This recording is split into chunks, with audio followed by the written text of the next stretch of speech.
নমস্কার বন্ধুরা, তোমাদের প্রিয় ইউটিউব চ্যানেল WB প্লাস পয়েন্টে তোমাদের সকলকে জানাই স্বাগত। প্রতিদিনের মতো আজকেও আমরা বিভিন্ন কম্পিটিটিভ এক্সাম থেকে প্রিভিয়াস ইয়ারের প্রশ্ন নিয়ে আলোচনা করব। প্রতিটি প্রশ্ন খুব ইম্পর্টেন্ট তোমাদের ফুড এসআই পরীক্ষার জন্য। আশা করছি এখান থেকে তোমরা বেশ কয়েকটি প্রশ্ন কমন পেয়ে যাবে। তো এর আগেও আমাদের অনেক ক্লাস হয়ে গেছে, সেই ক্লাসগুলো তোমরা ডেসক্রিপশনে দেওয়া প্লেলিস্টে গিয়ে দেখে নিতে পারো, তাতে তোমাদের আরও ভালো করে প্র্যাকটিস হয়ে যাবে। তো আজকের ক্লাসটা প্রথম থেকে শেষ পর্যন্ত মনোযোগ সহকারে দেখো। তো আজকে আমাদের প্রথম প্রশ্ন হচ্ছে, অলিম্পিক শিখা অর্থাৎ অলিম্পিকের যে ফ্লেম, এটা কিসের প্রতীক? তো এটা অনেকেই দেখবি অলিম্পিক শুরু হওয়ার সময় এটা জ্বালানো হয়, অলিম্পিকের শিখা। তো এটা কিসের প্রতীক? তো সঠিক অ্যান্সার হয়ে যাবে অপশান সি, ধারাবাহিকতার প্রতীক। তো অলিম্পিক শিখা একটি প্রতীক যা প্রাচীন এবং আধুনিক গেমসগুলির মধ্যে ধারাবাহিকতাকে ব্যাখ্যা করে। গেমের পুরো সময়কালের জন্য শিখা ক্রমাগত জ্বলতে থাকে এবং প্রতিযোগিতার সমাপনী অনুষ্ঠানের সময় নিভে যায়। সুতরাং এই আচারটি প্রাচীনকাল এবং নতুন প্রজন্মের মধ্যে ধারাবাহিকতার একটি প্রতীক। নেক্সট প্রশ্ন, নিচের কোন রাজ্যটি মায়ানমারের সাথে সীমান্ত স্পর্শ করে না? তো এখানে ম্যাপে দেখতে পাচ্ছ এটা মায়ানমার। তো মায়ানমারের সাথে অরুণাচল প্রদেশ, নাগাল্যান্ড, মণিপুর এবং মিজোরাম, এই কটি রাজ্য হচ্ছে সীমান্ত স্পর্শ করে। তো এখানে অপশনগুলির মধ্যে তাহলে সঠিক অ্যান্সার কোনটা হয়ে যাবে? Option A, Assam. তো আসাম হচ্ছে মায়ানমারের সাথে কোনো সীমান্ত স্পর্শ করে না। তো অরুণাচল প্রদেশ, নাগাল্যান্ড, মণিপুর এবং মিজোরামের মধ্যে মিজোরাম রাজ্য মায়ানমারের সাথে আন্তর্জাতিক সীমানা ভাগ করে। নেক্সট প্রশ্ন, নিম্নোক্ত কবিদের মধ্যে কে আসাদ ছদ্মনামে উর্দু গজল লিখতেন? তো প্রশ্নটা সঠিক অ্যান্সার হয়ে যাবে মির্জা গালিব। অপশন সি হয়ে যাবে সঠিক অ্যান্সার। নেক্সট প্রশ্ন, মন্ডল কমিশন যখন গঠিত হয় তখন ভারতের প্রধানমন্ত্রী কে ছিলেন? তো মন্ডল কমিশন গঠনকালে ভারতের প্রধানমন্ত্রী ছিলেন হচ্ছে মোরারজি দেসাই। তো মন্ডল কমিশন আনুষ্ঠানিকভাবে সামাজিক এবং শিক্ষাগতভাবে অনগ্রসর শ্রেণী কমিশন নামে পরিচিত। 1 জানুয়ারি 1979-এ তৎকালীন প্রধানমন্ত্রী মোরারজি দেসাইয়ের অধীনে ভারত সরকার দ্বারা প্রতিষ্ঠিত হয়েছিল। নেক্সট প্রশ্ন, কোন বছরে ভারতের প্রথম উপগ্রহ আর্যভট্ট উৎক্ষেপিত হয়েছিল? Very very important. তো আর্যভট্ট উৎক্ষেপিত হয়েছিল হচ্ছে 1975 সালে। তো আর্যভট্ট ছিল মহাকাশের ভারতের প্রথম উপগ্রহ, যা 1975 সালে সোভিয়েত ইউনিয়ন দ্বারা চালু হয়েছিল। এটি বিখ্যাত ভারতীয় গণিতবিদ আর্যভট্টের নামে নামকরণ করা হয়েছিল, যিনি জ্যোতির্বিদ্যায় গুরুত্বপূর্ণ অবদান রেখেছিলেন। নেক্সট, গুলামগিরি গ্রন্থটির রচয়িতা কে? ভেরি ভেরি ইম্পর্ট্যান্ট এটাও। তো গুলামগিরি গ্রন্থটির রচয়িতা হচ্ছে জ্যোতিবা ফুলে। অপশন সি সঠিক অ্যান্সার। নেক্সট প্রশ্ন, নিম্নলিখিত লবণগুলির মধ্যে জলে কোনটির উপস্থিতিতে ব্লু বেবি সিনড্রোম দেখা যায়? ভেরি ভেরি ইম্পর্ট্যান্ট প্রশ্ন এটাও। তো ব্লু বেবি সিনড্রোম দেখা যায় হচ্ছে জলের মধ্যে নাইট্রেট লবণ উপস্থিতির জন্য। নেক্সট, ভারতের কোন রাজ্যে সবথেকে বেশি কফি উৎপন্ন হয়? তো সঠিক অ্যান্সার হয়ে যাবে অপশান সি, কর্ণাটক রাজ্যে। নেক্সট, মেঘালয় রাজ্যটি অস্তিত্ব লাভ করে কোন বছর? তো মেঘালয় রাজ্যটি অস্তিত্ব লাভ করে হচ্ছে 1972 সালে। তো মেঘালয় পূর্বে আসামের অংশ ছিল, কিন্তু 1972 সালের 21শে জানুয়ারি খাসি, গারো এবং জয়ন্তিয়া হিলস জেলাগুলি মেঘালয়ের নতুন রাজ্য গড়ে ওঠে। নেক্সট, ভারতের একমাত্র কাদার আগ্নেয়গিরি জালকি আন্দামান ও নিকোবর দ্বীপপুঞ্জের কোন দ্বীপে অবস্থিত? তো এই কাদার আগ্নেয়গিরি জালকি হচ্ছে, মনে রাখবে, আন্দামান এবং নিকোবর দ্বীপপুঞ্জের বারাতং দ্বীপে রয়েছে।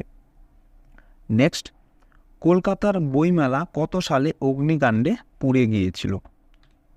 তো সঠিক অ্যান্সার হয়ে যাবে 1997 সালে। তো 1997 সালে 3রা ফেব্রুয়ারি কলকাতা 23 বছর আগে কলকাতা ময়দানে আয়োজিত কলকাতা বইমেলা অগ্নিকাণ্ডে তৃতীয়াংশ ভস্মীভূত হয়ে যায়। খাবারের দোকান থেকে ছড়িয়ে পড়া আগুনে প্রায় 1 লাখ বই পুড়ে ছাই হয়ে গিয়েছিল। নেক্সট প্রশ্ন, কলকাতায় গোয়েন্দা দপ্তরের প্রধান কার্যালয় কোথায় অবস্থিত? তো গোয়েন্দা দপ্তরের প্রধান কার্যালয় কলকাতার ভবানী ভবনে অবস্থিত। তো কলকাতার গোয়েন্দা দপ্তর প্রধান কার্যালয়ের নাম ভবানী ভবন, এর যেটি কলকাতার আলিপুরে অবস্থিত। এর পুরো ঠিকানা হচ্ছে 31 Belvedere road, Alipur, Kolkata 700027। Next প্রশ্ন, পার্ক স্ট্রিটের বর্তমান নাম কি? এটাও খুব ইম্পর্টেন্ট প্রশ্ন। তো পার্ক স্ট্রিটের বর্তমান নাম হচ্ছে মাদার টেরিজা সরণি। তো মহারাজা নন্দকুমারকে ফাঁসির আদেশ দেন যে বিচারপতি, সেই এলিজা ইম্পে এই বাগানে হরিণ পুষতেন, তাই লোকমুখে জায়গাটির নাম হয় ডিয়ার পার্ক। পরে ওই থেকেই রাস্তার নাম হয় পার্ক স্ট্রিট। এখন পার্ক স্ট্রিটের নাম পাল্টে হয়েছে মাদার টেরিজা সরণি। নেক্সট প্রশ্ন, কলকাতায় মেট্রো রেল চালু হয় কত খ্রিস্টাব্দে? তো সঠিক অ্যান্সার হয়ে যাবে অপশন ডি, 1984 খ্রিস্টাব্দে হচ্ছে কলকাতায় মেট্রো রেল চালু হয়। তো 1974 সালে 24শে অক্টোবর প্রধানমন্ত্রী ইন্দিরা গান্ধী এসপ্লানেড থেকে ভবানীপুর অর্থাৎ নেতাজি ভবন 3.40 কিলোমিটার দৈর্ঘ্য বিশিষ্ট রুটে ভারতের প্রথম তথা এশিয়ার পঞ্চম মেট্রো পরিষেবা কলকাতা মেট্রোর উদ্বোধন করেন। নেক্সট, কালীঘাটের কালী মন্দিরকে প্রতিষ্ঠা করেছিলেন? তো সঠিক অ্যান্সার হয়ে যাবে সন্তোষ রায়। নেক্সট প্রশ্ন, সুতানুটি গ্রামের বর্তমান অবস্থান কোথায়? অর্থাৎ সুতানুটি গ্রামকে বর্তমানে কি নামে ডাকা হয়? তো সঠিক অ্যান্সার হয়ে যাবে অপশান বি, শোভা বাজার। নেক্সট, কলকাতার জন্ম হয় কবে? তো কলকাতার জন্ম হয় হচ্ছে 1690 সালের 24শে আগস্ট। তো 24শে আগস্ট দিনটিকেই কলকাতার জন্মদিন হিসেবে ধরা হয়। জব চার্নক নাকি এই দিনেই কলকাতার পত্তন ঘটিয়েছিলেন, সেই কারণে এই দিনটিকেই কলকাতার বার্থডে বলে থাকেন অনেকেই। নেক্সট প্রশ্ন, দ্বিতীয় হুগলি সেতুর নাম কি? তো দ্বিতীয় হুগলি সেতুর নাম হচ্ছে বিদ্যাসাগর সেতু। তো বিদ্যাসাগর সেতু হলো পশ্চিমবঙ্গের হুগলি নদীর উপর নির্মিত ভারতের দীর্ঘতম কেবল স্টেড ব্রিজ। এটি দ্বিতীয় হুগলি সেতু নামেও পরিচিত, কারণ এটি এই নদী জুড়ে দ্বিতীয় সেতু ছিল। নেক্সট, রাইটার্স বিল্ডিং কবে স্থাপিত হয়? তো রাইটার্স বিল্ডিং স্থাপিত হয় হচ্ছে 1780 খ্রিস্টাব্দে।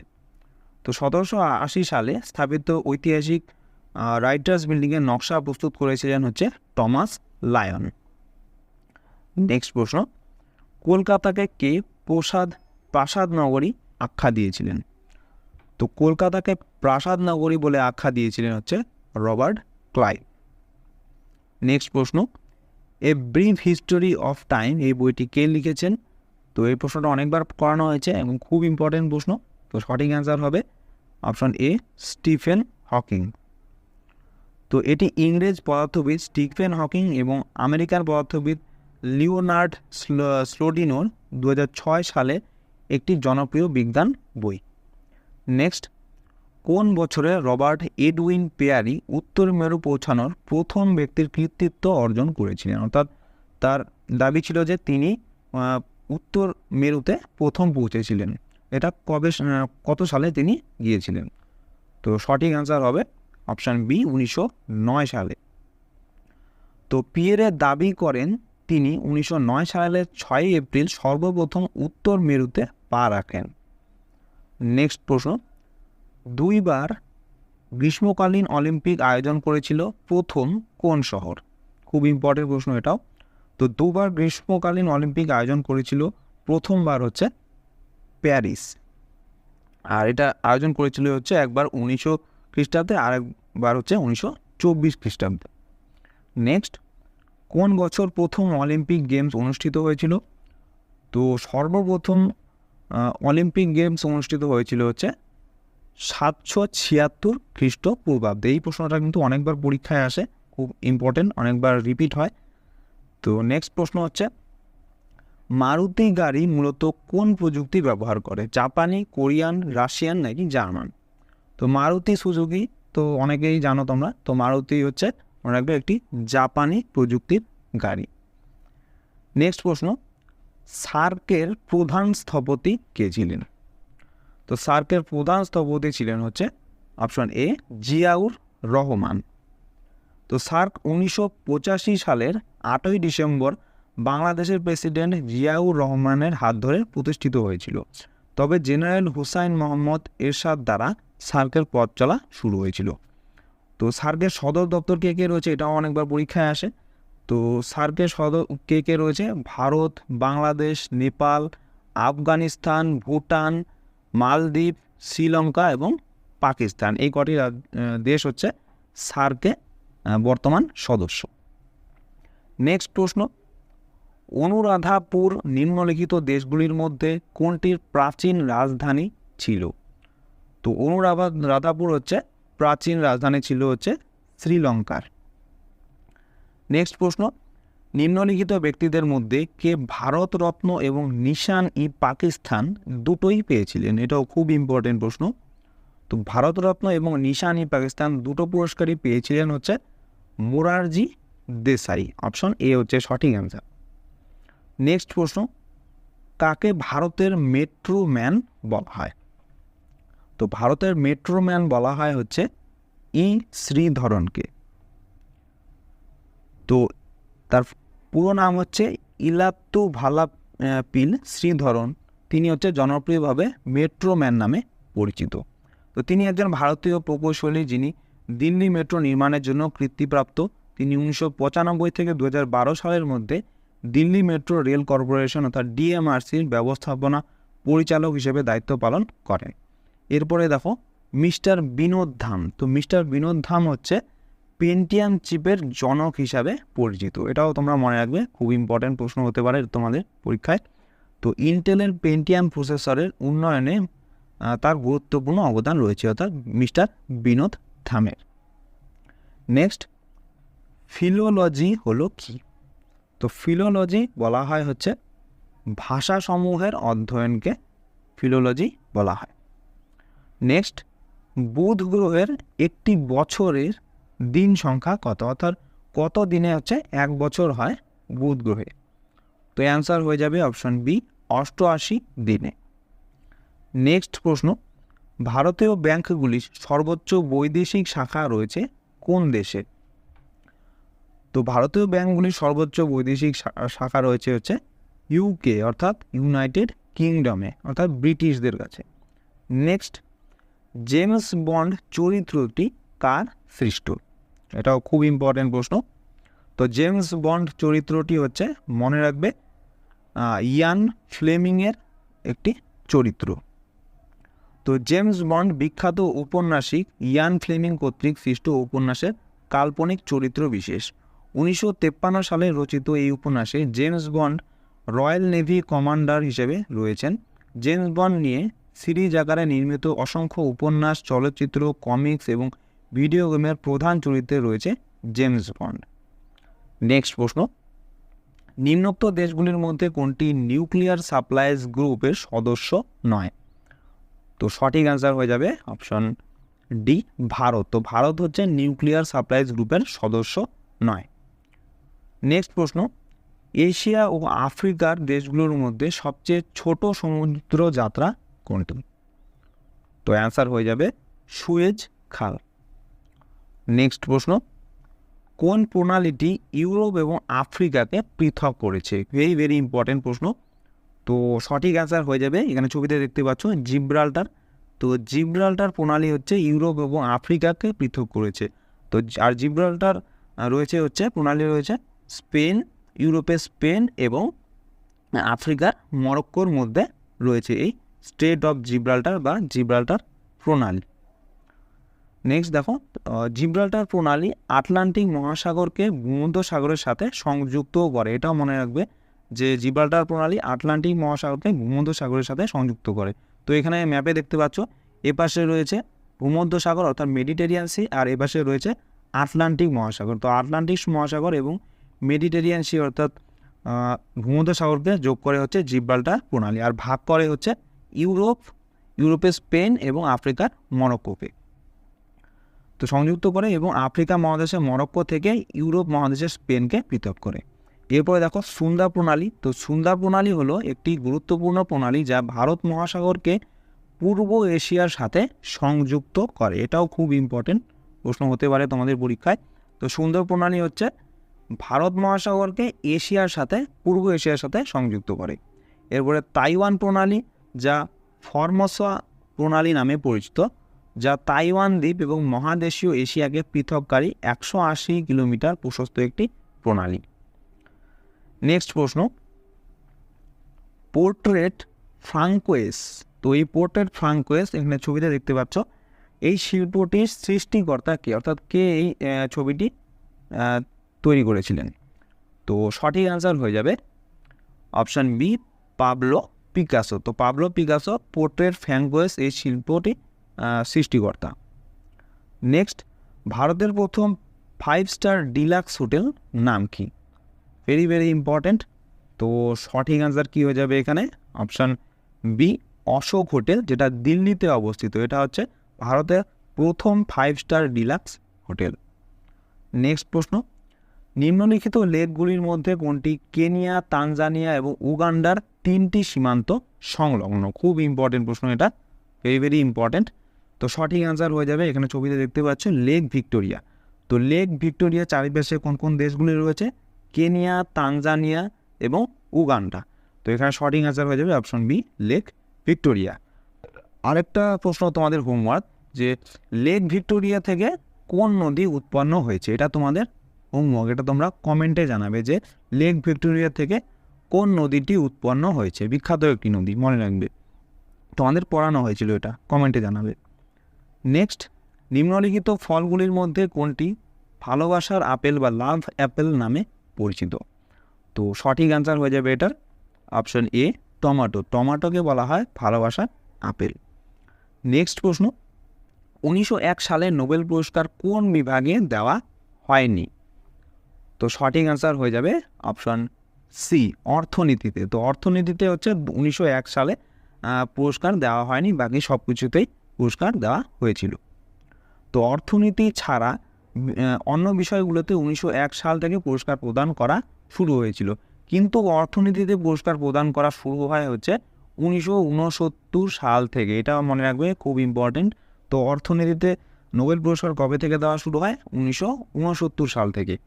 তো অ্যালফ্রেড নোবেল তার উইলে অর্থনীতির কথা উল্লেখ করেননি। দ্বিতীয় বিশ্বযুদ্ধের জন্য 1940 সাল থেকে 1942 সাল পর্যন্ত পুরস্কার প্রদান বন্ধ ছিল। এটাও তোমাদের মনে রাখতে হবে, প্রশ্নতে আসতে পারে যে তোমাদের যে নোবেল পুরস্কার কোন সাল থেকে কোন সাল পর্যন্ত বন্ধ ছিল। তো অ্যান্সার হয়ে যাবে 1940 থেকে 1942 সাল পর্যন্ত, দ্বিতীয় বিশ্বযুদ্ধের কারণে। নেক্সট, বিশ্ববিখ্যাত চলচ্চিত্র গান্ধী পরিচালনা করেছিলেন কে? এটাও তোমাদের পড়ানো হয়েছিল, ভেরি ভেরি ইম্পর্টেন্ট প্রশ্ন। তো বিশ্ববিখ্যাত চলচ্চিত্র গান্ধী পরিচালনা করেছিলেন হচ্ছে রিচার্ড অ্যাটেনবুরো। নেক্সট প্রশ্ন, নিম্নলিখিত কোন দেশটির জাতীয় খেলা হচ্ছে ক্রিকেট? তো ক্রিকেট জাতীয় খেলা হচ্ছে অস্ট্রেলিয়ার। নেক্সট প্রশ্ন, পৃথিবীর বৃহত্তম রৌপ্য উৎপাদনকারী হলো কোন দেশটি? তো এটাও খুব ইম্পর্টেন্ট প্রশ্ন, অনেকবার পরীক্ষায় আসে, রিপিটেড প্রশ্ন অনেকবার হয় এটা। তো পৃথিবীর বৃহত্তম রৌপ্য উৎপাদনকারী দেশ হচ্ছে মেক্সিকো, যেটা উত্তর আমেরিকা মহাদেশে অবস্থিত। নেক্সট প্রশ্ন, জাতিসংঘ সংস্থা অর্থাৎ ইউএনও এর সদর দপ্তর কোথায় অবস্থিত? তো জাতিসংঘ সংস্থার সদর দপ্তরটি হচ্ছে নিউ ইয়র্কে অবস্থিত। তো সম্মিলিত জাতিপুঞ্জের সদর দপ্তর আন্তর্জাতিক অঞ্চলে নিউ ইয়র্ক সিটিতে এবং জেনেভা, নাইরোবি, ভিয়েনা এবং হেগে অন্যান্য প্রধান কার্যালয়গুলি রয়েছে। তোমরা কমেন্টে জানাবে যে এই সম্মিলিত জাতিপুঞ্জ কত সালে প্রতিষ্ঠিত হয়েছিল, এটা তোমরা কমেন্টে জানাবে, তোমাদের হোমওয়ার্ক। নেক্সট প্রশ্ন, ওয়াটারলু কোথায়? তো এই ওয়াটারলু যে যুদ্ধ হয়েছিল, তো এই ওয়াটারলু হচ্ছে বেলজিয়ামে অবস্থিত। নেক্সট প্রশ্ন, পোস্ট অফিস বইটির লেখক কে? তো খুব ইম্পর্টেন্ট প্রশ্ন এটাও। তো পোস্ট অফিস বইটির লেখক হচ্ছে রবীন্দ্রনাথ ঠাকুর। অপশন এ হয়ে যাবে সঠিক অ্যান্সার। নেক্সট প্রশ্ন, নিচের কোন দেশ দুটি সমুদ্রের নিচে একটি সুড়ঙ্গ দ্বারা সংযুক্ত? খুব ইন্টারেস্টিং প্রশ্ন এটা, ভেরি ভেরি ইম্পর্টেন্ট এটাও। তো সঠিক অ্যান্সার কী হয়ে যাবে? অপশন এ, ইংল্যান্ড এবং ফ্রান্স। তো ইংল্যান্ড এবং ফ্রান্স হচ্ছে সমুদ্রের নিচে একটি সুড়ঙ্গ দ্বারা সংযুক্ত। তো চ্যানেল টানেল ইংল্যান্ড এবং ফ্রান্সের মধ্যে রেল টানেল, যা ইংলিশ চ্যানেলের নিচে চলে। নেক্সট প্রশ্ন, আন্তর্জাতিক পারমাণবিক সংস্থা অর্থাৎ ইন্টারন্যাশনাল অ্যাটমিক এনার্জি এজেন্সি কোথায় অবস্থিত? এটাও খুব ইম্পর্টেন্ট প্রশ্ন। তো সঠিক অ্যান্সার হয়ে যাবে, এটা হচ্ছে ভিয়েনাতে অবস্থিত। তো IAEA অর্থাৎ ইন্টারন্যাশনাল অ্যাটমিক এনার্জি এজেন্সির সদর দপ্তর হচ্ছে অস্ট্রিয়ার ভিয়েনাতে অবস্থিত। নেক্সট প্রশ্ন এবং আজকের ক্লাসের লাস্ট প্রশ্ন, এটা খুব ইম্পর্টেন্ট। তো Nathuram Godse the story of A assassin এই বইটির লেখক কে? তো এই বইটির লেখক হচ্ছে অপশান সি, অনুপ অশোক সরদেশাই। তো অনুপ অশোক সরদেশাই হচ্ছে এই Nathuram Godse the story of assassin এই বইটির লেখক। ভেরি ভেরি ইম্পর্ট্যান্ট একটি বই, মনে রাখবে ভালো করে। তো বন্ধুরা, এই ছিল আজকে আমাদের ক্লাস। তোমাদের কেমন লাগলো অবশ্যই কমেন্ট করে জানাবে। ভালো লেগে থাকলে অবশ্যই একটি লাইক করবে এবং চ্যানেলে নতুন হয়ে থাকলে চ্যানেলটিকে অবশ্যই সাবস্ক্রাইব করে রাখবে এরকম আরও ক্লাসের জন্য। তো তোমাদের সাথে দেখা হচ্ছে নেক্সট ক্লাসে। ধন্যবাদ।